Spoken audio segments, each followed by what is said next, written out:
Anopano nsia abogana de shimama mimamuni na chimama kwaba.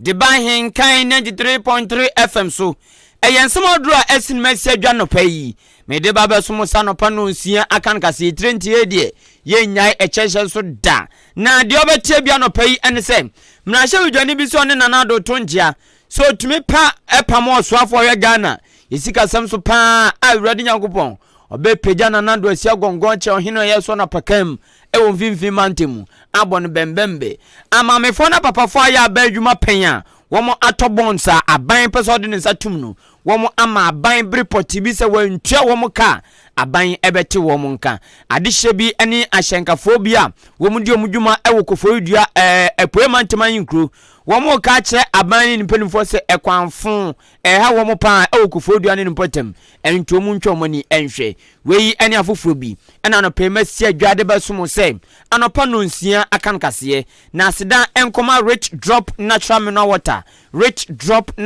water Eyensukrojen Ahenkan FM ya need the Blues Pub and Restaurant yakabum 31st May ya di jumasumbi ebe ehye so efa agokansie hu medimu nsem ebeba besom di machi ewo Facebook and YouTube hwehwe Ahenkan 93.3 FM nefo adwencheni na guono mo kama mekenkan amaw anopa information centers bro aduonum kwaduosia bono mantemu asante mantemu ene poe mantemu na poe mantemu no ba okumani aboabo aka abonhwa woma biom seku ha akwasia wua zevo achekrom etwere so ene miamia odo bebre asene bangalo nso mempa asem information center ewo batabi kwane so asene bangalo goalkeeper poto aka deadbone aka adwene bakufo team ono nso abiem seku ha afi adeshimama medin edikwaku enin kusi buadum ensemam de nam ne sei ene munchirimu ete Ahenkan FM wate wasum Mnashebe janima disha Watermali Central Oniminyamfo Ibrahim Muntala Muhammad Penyini edi atujo se O kacho mampani na nadu dankwa kufadu se Abre ye kwa kwaje IMF bosiano Ye chwe krata kwa yapo mufra se edi ujuma no Sabre numu no sikasam no Ejeje kura Ese kura Enamso mnashebe jefefo ye bi Nipa bebru edwe watwe bako Esore ye se oswafo a ohwe Ghana yesikasam so no ono ene osi etunade so esanse yesese okofie na sententan hono ma na zo ofie yembusa de onwe ntentan enu nti so osofo ohwe Ghana sikasam so ete hono motiase owu isabi na so tinkwam awode koba na yesikasam agigya se ya na no ndibre ne sen enti sade aban tunu to akonya ena aban de batu dwa so srada IMF sikane ye kwakwaje no wo mu ne frase enti yentwen na so mo je IMF sikane wi a na watumi agina so apamo onimnyamfo Ken Oforiata eno no odumnyamfo Ibrahim Muntala Muhammad say saban kan ne sande a ene sika no so aba IMF sika no abedu enti sade aban ondi no bosha so na odumnyamfo Ken Oforiata ompam no na anuamu eno odumnyamfo Muntala Muhammad esande to so say oso no ogidi pansa na nado ontumi mpam no ontumi mpam ne entumi mpam ne kina na so otumi pam oswafo a ohwe Ghana yesikasem so onumnyafo Ken Oforiata enam ne modern mo a agigya na nsen ena afi bohye bia na nado share sese ensaka IMF sika na obepam ne na oso otumi ya kebe no wapa. As a matter of fact, the minister, I will be shocked if the president fires the minister. And I did indicate that Mr. Ken Oforiata was stronger and is still stronger than even the president. Mr. Oforiata can only leave office at his own terms, not at the terms of the appointing authority. The man wouldn't go. Isn't it strange that everybody thinks that the man will be made to go when even his appointment, he was the only minister, and I guess in the Fourth Republic, whose ministerial position was waiting for him even when he was unfortunately in the post. It was waiting for him. The only reason why Mr. Oforiata is still the Minister for Finance is because he uses Oforiata. We am Nashebe Janima Disha Watermali Central Oniminyamfo Ibrahim Muntala Muhammad Convener ma pensioner holders foreign bond holders forum Dr. Edu Anane Entry one ne manfo ni na amamefo na papafo a aye aban dwuma pe wo makoma wo mjemu a wo mkoto bonds ewo aban nsem no wo mo ena aka bom a wo mkasei asema mo kan ni na so manfo be kaya aban di dwuma sumbi ne hihye bi baya eye domestic debt exchange program DDEP ya no no de be hwehwan sika bi so na oda impuntu dwuma na sa hwehwan no ena koka wo ma ato bonds yi a wo makọ pension no ekoka wo mo eno na wo maka bom chese da bi sa ground de wo mu ni eno nti aban de o yi afro mu nsem bia de waje afro mu nsem bia coupons bia kodi ni nsem no onfa na de ma wo mo na no no matwe da awra besi nei wo mu chema de wo mu hwehwe no aban fa ma wo mo eno nti Dr. Adu Anani Antwia oye convener ma pensioner bondholders forum aba bonten kire se na no me busume ne da etoso dumienu ena omo ye senka wo mu ne aban de be jantam so pa ena kasa ho ekoso me busume ne da etoso dunum wa abra wo mu ne omo kodi nhyemu e wa so ye hwe Ghana sikasem so ena omo dodo wo makoma eyese munya botre pa na oba hwadwa ne so maya na so siesie hu yi eno nti wo munya botre pa aban hye wo mu basa birikuma bintam aye me busume ne da etoso dunum obete wo mu nka eno na Dr. Adu Anani Antwise ebre na du atwam wo mu nte abanka na wo mu ka kire abansa nyameboa efiada ebe yi ochinachi eye me bosum ne de tosu adununsia sa aban ama wo mu ante wo mu nka no amfa wo mu bonds any coupons aka no sa aban amfa me wo mu a wo mbetinte sukoko pa a kire aban.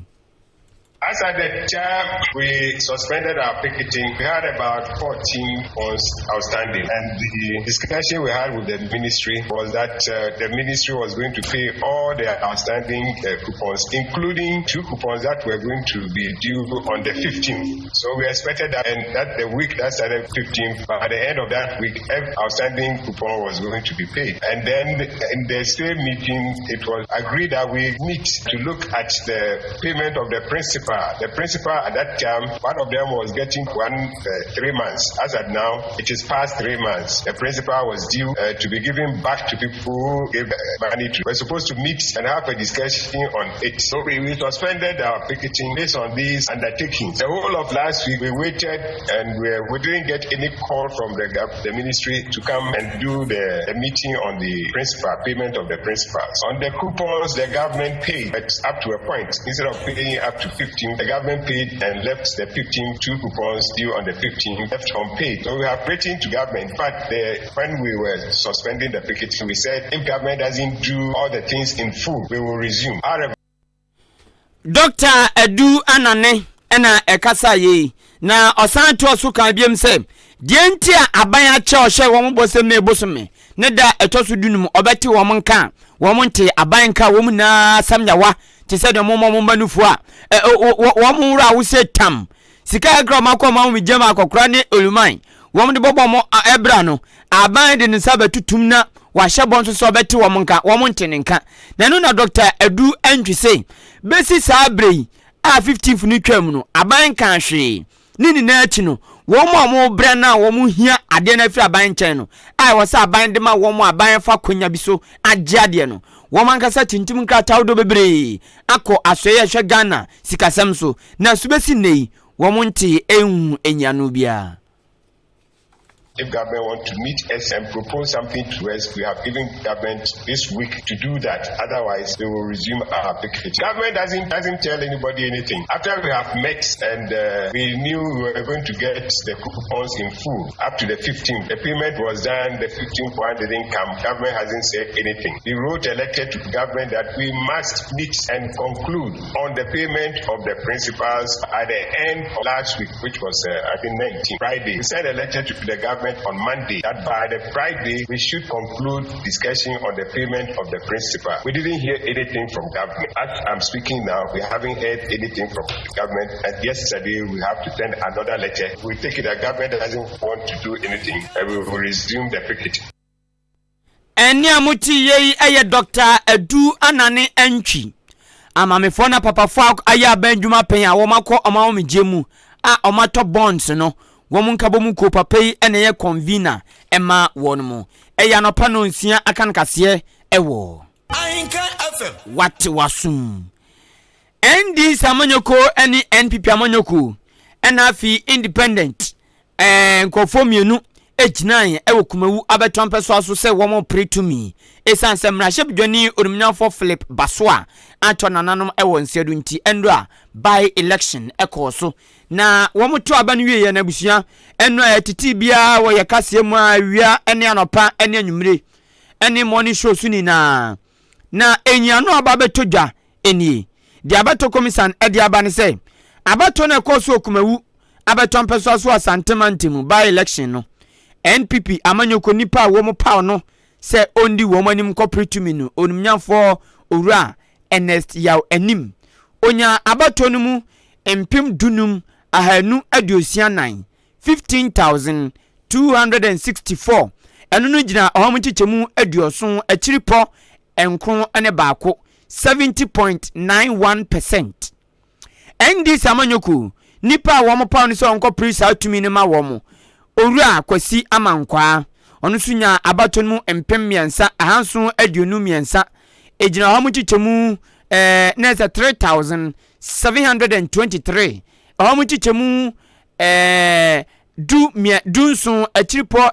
mienu ene enkono 17.29% ena endi samanyoko no candidate nso onyan na independent for no wo so na wo mu ye mienu womu na adin ya baako kwakudua na baako anim anyi kakra na baako nso anim eye nkoda akra na de odikan a na ni afi kakra independent no kwakudua 1 no onu nya abato mu empim mienu ahanan adioson wotwe 2,478 ena odi gina ahom chichemu nso a eye ahom chichemu du baako achipo enum ene baako 11.51%. ena independent candidate 2 kwakudua ono nso enya abato mu nini na kumawu onya aduosia mienu 62 ejina ahom chichemu hwe achiripo mienu ene nkono 0.29%. na se abato komisan na bedi ekire yewura kweku ejina ne tumi nso declare NPP amanyoko no wo candidate owura Ernest yaw anim awonya abato 15,264 ejina 70.91% no se ono ena di nkunim ewo abato a ekoso ewo kumawu abato ampeso aso ntimprempren de abato ekoso no NPP amanyoko no wo candidate owura Ernest anim ono ena edi nkunim a waba beye mra hyebedwani ama adehia ewo kumawu abato a empeso aso mentoa mensemso Ahenkan FM ene dawo no wati wasum adehia ne ahyankafobia wo kofoedua apoemantem anyinukro ede adesrede ene oyawo bi akasa pa wo mchense de mu sie na wo masema wo kanina ene se obokofoedua ene npotema eye anyinukro apoemantem nanso ekwan a ehu ekwan a etwa wo ekwan a ema opemfo pon ekwan ya manipa yade a otona nanom onsedo michema ekwanfo pa ebu apoema ntemu ayin kokufo dua papa enu ntise making womani abre pa ka kire empenifo se akwanfo odro a ewokufo dua ene nipotem no sa aban ene nimpanifo ne mpenifo a ewo mpontem onomo anhwe ansiesia ebe ha adwen pa ezazo hyangani okokoto spare part ba kumienu mienhya de sha ekwanfo nti okwanum se ba kongron lolo franso a anwenese petro bonzo ayetawe enu ntomo sempin for pan say akwanya ewokufo dua ene npotam titu no aban ene npenifo enhwe na womu ensiesie na no ena adehye bia womu so ta akofo ahyen de tukwan edidi womu dwuma so chese ene kre ekwan na enya nti utuma se gugro echensa de yasaw ne yasi hurihuri na uyam sa enu ntomo sa aban ene npenifo say kofo dua ye ayinkroma apoemantem de enkeni kwan se ba na sampo enkeni kwan kra emfata no kra na nini na achi no esan ha adwumadia odo ewokofodua ene nipotem enu nti aban ene nipanimfo nhwe na ekwanfo a ewokofodua ene nipotem wo mo nhwe ensiesie To be honest, Kofodia roads are very deplorable. In fact, I just changed my shocks 2 weeks ago and they are sport again. Because of that, I'm not changing them. I'll make sure I drive it like that. Because even if you change it, you go and use the bad roads again. From even the middle of the town, center of the town, Kofodia Central Business Town, every road is bad. Kofodia town roads are very bad, and not just bad, they are a danger and threat to human lives. Kofodia town roads are a threat to national security because the major roads has turned into a traffic. A journey which supposed to be 5 to 7 minutes will take you 1 hour. 15 refugees aya construction kwani nyina nye kromu al 7% ase meyo ni kromu ase mpi kwani kromu edi senese na adu tie nya o meye kwamaye na ye kwanye etiti se ampani bi ba hade ya baabi ase de dan ne yakọ ye fa ne fa ha ne hu se kwanye de na fa baabi emi bi oba ase ye pachi mo fa me fa no hu se kwane nye ne ya doje eni amuti yei eya adihye bia womo ewo Kofodia ene nimpotem Ahenkan bi ene akwantufo ne timamfobia ewo Kofodia ene nimpotem na busia mote womo nka womo kasa ti akwanfo a ewo Kofodia epremantam ni na ahinkru me ba beko obi mansu Mozambique na semike ye de tabono atu Mozambique esoso awdo bi ni bia awdo bi a omanfo tumi kokkoji wo mani enam ewudie ni eyi se ya to ahwobi so ya sannyoma no woma bra enan sannyoma ntoma bra enigie wo beach ni de ekeka ho ekoba ne sen rich drop natural mineral water ensukroje na adepa na edi ho adanse adepa ene edi ho adanse de meka kosi ni se wa bi provision shop o ba be ye o beto o badin dwumadie bia a obehia nsuo ede dwuma ensuo mpo de be bia ye hia no esan say water is life ensuo nkwa na ensuo so ebua nipadua papa se wuyi ato nchen se ma wonkwa no esan so bua mo nipadua no adwuma ye se waposo kotodwe wabatwe ene de ekeka ho no se onsa akoye aposo enti se hono mo wo na se eho ya wese a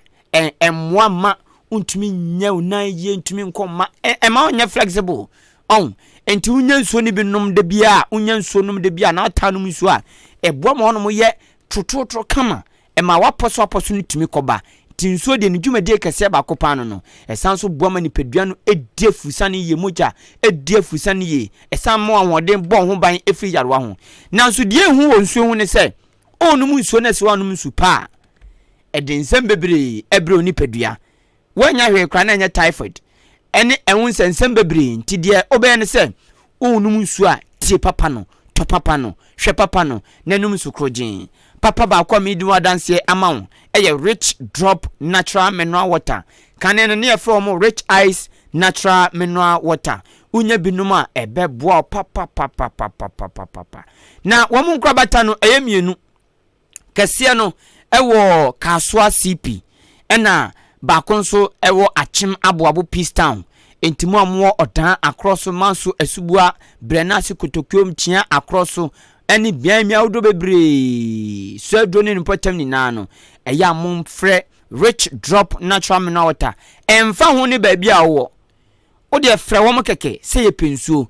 afidie wo ho eya bobo ya wo ho cars wo ho motos wo ho wo mde bebre sisi na wonso anya nsupa anom na eyenso bia wo nom a wote sampa enso no mu da ho na emma wa hotoso se a menum supa emfa nsunsanso boni bia emreme tobi na wankasa din wa danse rich drop natural mineral water frɛ wɔn wɔ 0241 666 508 0241 666 508 na one rich drop natural mineral water din sa wɔso wɔn numbers baako nso ɛyɛ 0555 250872 0555 250872 na one rich drop natural mineral water empenfo edinsa woso Food and Drugs Authority ahwehwem agiatum se eyinsukrogin enu ntinipa betumi atobi anom rich drop always rich always pure womo ene ekono Ahenkan FM nyame boa 31st May agukanse kese bi pan bekoso Europa League na final no Sevilla ne AS Roma ebekoso Puskas Arena eno no ewo Budapest ehonu mu na gukansi be koso Budapest no ne yanso the live commentary ehhehye so ama 31st May no ye be ye no the Blues Pub and Restaurant enuane ensa diope bi ebi ho enti ya hia ye ne bra behwe bi free ye njo hwe ye be mount stage kama a platform abehwe ball no afili ewo the Blues Pub and Restaurant also ball no so be twade e mo 50% discount enuane bi ti se fufu tioza afi banku kokonte ampesie emutuo obenya biato the Blues Pub and Restaurant and a fried rice pizza noodles and a fi salad and also over the Blues Pub obenya bi ato pub bia etumi tutu obi asifrika de manso tumi tutu obi firi akwatia tumi tutu obi kura firi nkrabagi na ni nti pub bia wom hyehye ene bia hold the pan nti 31st May yenhia na Ahenkan FM ye ne the Blues Pub yenkambum enhwebo no for 0246 970146 0246 970146 wachim aboabo bemba bia Presby JHS no na ope delivery so a ofe the Blues Pub uni how cry ye be deliver na kama edi amount afi mi nko obi man so na memfa omanfo adwenkyira aba no ebi ento asoma wati wasum obi man so me ko Mozambique ene se uko Mozambique wo man hinu kura eye Maputo ye de tabono ato beach a ewo ho ni na so te se beach no ebia te sa nka aboabo sei aboabo dami na ye ko manfo ko kudwae na beach sa ensu de dada ayinkro no mu wo Mozambique no wo ma brani ni na ma obia nko beach enko ginani na die nti a wo mo kasa ene se wo se sa Mozambique ono na ayinkro no beaches no o manfo ko no ma eho enum ko diewu ko chenkrofo ha wo mo esanso eto manfo mo na pa wo se ade ba kom ye wo pa ye mo na to wo mo tom na pa e beach side ono mo no ma san diewu aka ho eno ena empenifo hu isa no se da bi ya ha adwen enti se kosi ankosi koda nkoda bibia nso ankoka papa enye kekre se wa anko bi tu a so otumi ngonkodi bone no eno nti se meken Mozambique empenifo ayen hyehyeye ayen tutuye ama Municipal Director of Tourism Lionel Matumane wom de ensem ni na hyana no ama papa yi Lionel Matumane de ababonten HSCC oko Mozambique woma hinu kuro Maputo 7 PM kosi 5 AM mo biansi beach bia usuwa ne echewa wa okromfo anase bia okotom na sampu nipa bia no na onkwane na mo na so okoto enzo no no huhum e wonom na anase okodinawu enti samike woma bra wom de tabono toso pempen osini pempen mo biansi beach bia ewo Mozambique ayin kuro Maputo enti de ekoso ewo Mozambique eno no ewudie ne mona 20 asimo obi ankogina ni ewo nsuo ho eno no memfo manfo adwenche ba akumienu bia abanto akase esuma ohini kofisi good morning kwa ninkusi o say the good news o say NPP kingmakers NRF grassroots have endorsed Dr. Akoto na menka Akoto asemo Fidel Hayford say good morning odi free tadi kwasimintim na otie kase papa o share live ewo Facebook live o say NPP ampa di akoso kumawu HSO 2024 8 no wombebu ni say Jane na nakwam amboatin aka Dr. Baumia is coming o say wo mo da urade asese NPP amanyoku no nipa wo mo paw no ekumawu owura NST yaw anim watumi adin kunim na enkunim so nya nkunim keke watwim papa ti so na bo Alexander Kwesi akwaba to nbi watwim pa obiem entino nyame nhira no pa entino si we chese o NPP amanyoku no 2024 enkunim die ene arehyimu ewo pa 2 PM asante mampose de urade ase se abato ekoso okumawu ene ne peso aso no eya asomdwe ne watimi wanka me bia ansi na no penso me de amane no ensunsanso beto dwa na ama wo mo o se na ase enka nyankopon papa na NDC ebeye dia mo mo paso bedi nkunim 2024 mampon 2 PM ne dia odebai eno no Edumade Alhassan o se good job I like kasiane pa me da se ene o manfo adwenche ba kumienu a aba famim fansi na menko na machi entoaso anope mi producer eye Kwame Asante aka Sir Charles ono anso enadim ko Facebook live ene YouTube ohwe na anope ya asa ode nkwada etwa kwan amwo mo akọ school Billyman